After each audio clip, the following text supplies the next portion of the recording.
Joignez-vous à la discussion. Appelez ou textez le 187 Cube Radio 1877 827 2346. Avez-vous des jouets sexuels à la maison? Ben oui, vous n'avez. Ben oui, vous n'avez dans le fond de votre tiroir. Vous l'avouez pas, bande d'hypocrites. C'est sûr. Ginette, vous avez un vibrateur, c'est certain. Serge, un petit masturbateur là, qui vibre. Puis ben oui, vous avez tout ça, voyons donc. Alors, Éliane Dussault, elle est chercheuse et chargée de cours au département de sexologie de l'UQAM et elle a fait une étude intéressante sur les jouets sexuels connectés. On va lui parler. Bonjour, Éliane Dussault. Bonjour. C'est quoi un jouet sexuel connecté?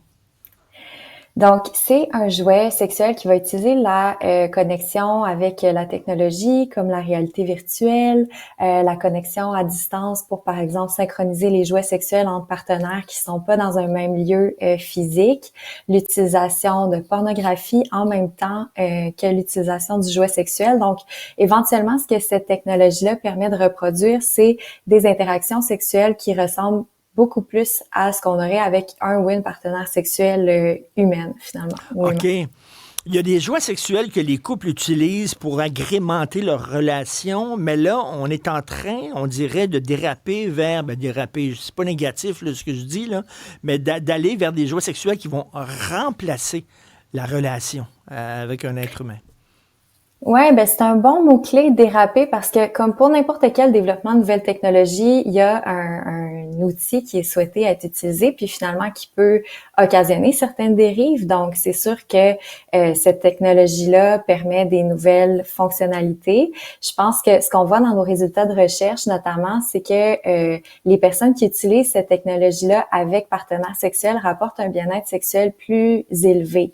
Que les personnes qui utilisent exclusivement seules cette technologie-là. Donc, ce que ça nous indique, c'est tout plein de questionnements parce que nos résultats sont encore très préliminaires, mais à savoir comment est-ce qu'on peut mobiliser cette technologie-là pour ultimement promouvoir le bien-être sexuel au lieu d'éviter, par exemple, au lieu que les personnes soient plus isolées, rapportent une certaine détresse là, par rapport à l'utilisation des jouets sexuels. Mais si on regarde notre échantillon, ce qu'on voit, c'est que le bien-être sexuel, les caractéristiques de ces personnes-là sont vraiment associées à un bien-être sexuel en général, là.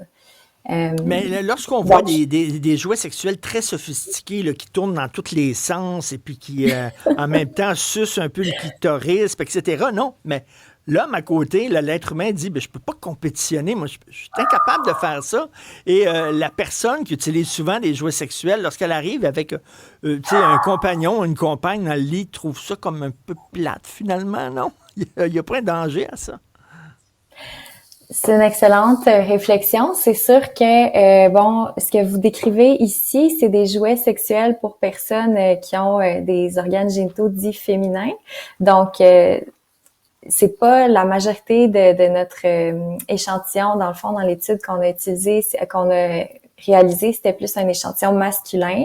Cela dit, je pense qu'il y a plusieurs façons de voir les choses, puis en tant que personne qui a quand même un bagage en sexologie, ce que j'aurais tendance à dire, c'est est-ce qu'on a une certaine insécurité par rapport à l'utilisation de la technologie ou est-ce qu'au contraire, on veut peut-être plus l'utiliser comme un outil pour promouvoir, pour accentuer certaines sensations sexuelles. Donc, c'est sûr que quand on l'utilise dans ce contexte-là, l'insécurité est peut-être moins présente, là. Donc, l'objectif, c'est pas de remplacer les êtres humains, mais plus d'utiliser la technologie comme une façon d'accentuer finalement le bien-être sexuel des individus, qui est, cela dit, très important pour la santé aussi. Oui, mais c'est super agréable et c'est important pour la santé. Les gens qui sont seuls, des fois, pour toutes sortes de raisons, peut-être qu'ils sont timides, ils ont de la difficulté à entrer en relation avec d'autres et tout ça, peuvent avoir quand même une satisfaction sexuelle. D'ailleurs, selon votre sondage, 78,9%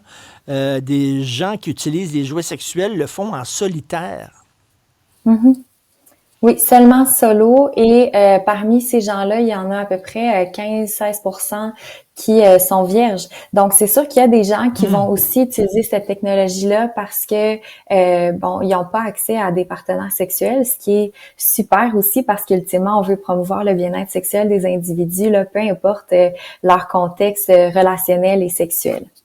Est-ce que ça se peut que ça soit plus tabou chez les hommes? Parce que il y a des rencontres entre filles. Avant, c'était les rencontres Tupperware. Les filles se rencontraient puis regardaient leur plat Tupperware. Maintenant, c'est fini. Ils font des rencontres où ils parlent de leur vibrateur. Moi, je connais des filles qui ils me parlent de leur vibrateur. C'est juste qu'ils n'ont pas un surnom pour leur vibrateur.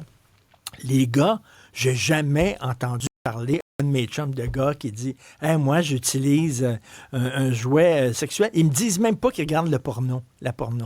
Donc, c'est plus tabou chez les gars. Effectivement, c'est plus tabou. Ce qu'on peut observer chez les femmes, c'est que les jouets sexuels peuvent être presque un symbole d'empowerment par rapport à la sexualité, tandis que c'est sûr que dans la sexualité traditionnelle, il y a ce qu'on dit, qu'on appelle des scripts sexuels, qui sont un peu les attentes, les messages auxquels on est exposé, puis comment est-ce que ça façonne notre façon d'entrer en relation avec la sexualité, avec nos partenaires sexuels.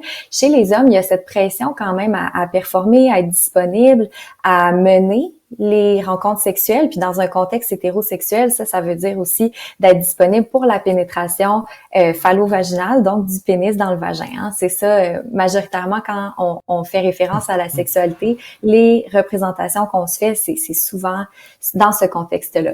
Donc, ce qu'on voit, c'est que les hommes qui vont utiliser cette technologie-là de jouets sexuels vont un peu à contresens de ce qu'on se représente socialement comme étant les attentes sexuelles à leur égard. Et pourtant, les hommes sont quand même assez nombreux à posséder ce genre de jouets sexuels aussi. Et ce qu'on voit, c'est que les jouets sexuels connectés, donc qui vont mobiliser la technologie dont je parlais plus tôt, sont beaucoup plus nombreux en fait à utiliser ces jouets-là que les femmes. Et ce qu'on peut suspecter, c'est que l'attrait de la technologie est intéressant pour les hommes finalement. Écoutez, plus tard, là, avec la réalité virtuelle, avec des gants où on va avoir des sensations, même peut-être des collants, des uniformes et tout ça, là, ça va être assez. Puis l'intelligence artificielle là-dedans aussi, là, on s'en va vraiment sur une autre planète, là.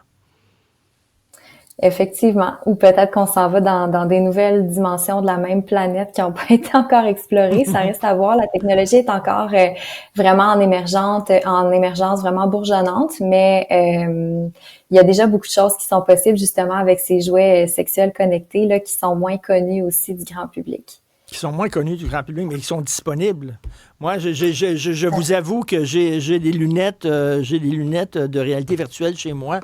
Puis j'ai Alex, je suis allé voir des films porno en réalité virtuelle. Richard! Ah, non! C'est quelque chose. Mais ça doit. T'as vraiment l'impression d'être là en 360. Là, t'as l'impression que la fille est à côté de toi, sur tes genoux. C'est assez particulier. Le futur est maintenant. Hein, le Richard? futur est maintenant. Donc, Éliane Dussault, chercheuse et chargée de cours à l'excellent département de sexologie de l'UQAM, il faut le dire, qui est très reconnu. Merci beaucoup. Merci. Bonsoir. Merci à vous.